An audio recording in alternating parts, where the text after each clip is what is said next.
ভারতের হিন্দুত্ববাদী বিজেপি চায় তাদের দেশে হিন্দুত্ববাদী বিজেপি আজীবন শাসন করুক। আর বাংলাদেশের অধিকাংশ অনেক মুসলমান চায় যে ইসলামী শাসন ব্যবস্থা কায়েম হোক। তো তাদের হিন্দু সংখ্যাগরিষ্ঠ দেশ, তারা সেটা চাইতে পারে। আমাদের এখানে মুসলিম সংখ্যাগরিষ্ঠ দেশ, তারা সেটা চাইতে পারে। কিন্তু অন্যদের বেলায় যখনই সেটা নিজের বিরুদ্ধে চলে যায়, তখন সেটাতে গা জ্বলবে কেন? সেটা তো আদৌ কাম্য হওয়া উচিত না। আসলে এইসবের বাইরে আমি যেমন চাই, আমাদের যে চাওয়াটা উচিত, প্রত্যেকেই প্রত্যেকের ধর্মটা স্বাধীনভাবে পালন করুক। ভারতে মুসলিমরা তাদের ধর্ম, নামাজ, হজ, জাকাত, ঈদ, রোজা, তাদের বৈধ হালাল খাবার, গরুর মাংস, সেগুলো খাক, সেগুলোতে বাধা দেওয়ার মোটেও কামনা নাই। পাশাপাশি বাংলাদেশে যারা হিন্দু জনগণ আছে, তারাও স্বাধীনভাবে তাদের সংস্কৃতি, তাদের ধর্ম পালন করুক, গান বাজনা, আনন্দ ফুর্তি এগুলো করুক।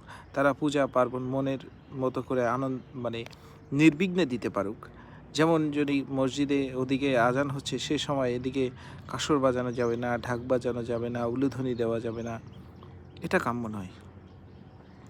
সেটা সে তার ধর্ম পালন করছে, তুমি তোমার ধর্ম পালন করো। এমন অনেক নজিরও আছে। কিন্তু আমাদের যেমন খুলনা বিএল কলেজে একটা মসজিদ আছে, পাশাপাশি একটা মন্দিরও আছে। হ্যাঁ, তো এরকম অনেক জায়গা আছে, মসজিদের মধ্যে মন্দির বা মন্দিরের মধ্যে মসজিদ, কোনো সমস্যা হচ্ছে না। সমস্যা হচ্ছে কি মানুষের মানসিকতায়। দিন দিন এই মানসিকতাগুলো অসহিষ্ণু হয়ে উঠছে। আমরা অসহিষ্ণু হতে সহিষ্ণুতার পথে, সহনশীলতার পথে আসতে পারি না। আমরা পরস্পরকে শ্রদ্ধা করি, পরস্পরের ধর্মকে শ্রদ্ধা করি, ভালোবাসি। আসলে ভালোবাসাটাই আসল বিষয়, সম্মান করাটার বিষয়টাই আসল।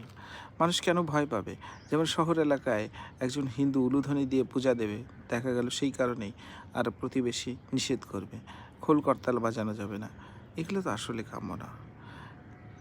প্রত্যেকেই প্রত্যেকের ধর্ম স্বাধীনভাবে পালন করুক, এই হোক আমাদের কাম্য। এবং যে অন্য ধর্মের লোকজন আছে, বিশেষ করে যেমন হিন্দু লোকজন, তারাও নিশ্চয়ই নিজেদের থেকে চিন্তা করুক যে হ্যাঁ, তারা তাদের প্রার্থনা করছে আমাদের জন্যে যেন বিঘ্ন না ঘটে। সেটা নিজের মন থেকে উদ্বুদ্ধ হোক। হ্যাঁ, নিজের মন থেকে আসুক। কাউকে জোর করে দিয়ে নিষেধ করা, বন্ধ করা, এগুলোতে আসলে মনের ভিতরে কষ্ট তৈরি হয়। প্রকৃতিকে ভালোবাসি, প্রকৃতির সান্নিধ্যে যাই, আমরা আসলে মানুষ হই এবং বিশ্বের বুকে আমরা মাথা উঁচু করে দাঁড়াই। এই হোক আমাদের কাম্য। আমাদের এই হানাহানি, রক্তারক্তি এবং হিংসা বিদ্বেষ সারা পৃথিবীতে যেন না ছড়িয়ে যায়। আমাদের উদারতা, সহনশীলতা, অসাম্প্রদায়িকতার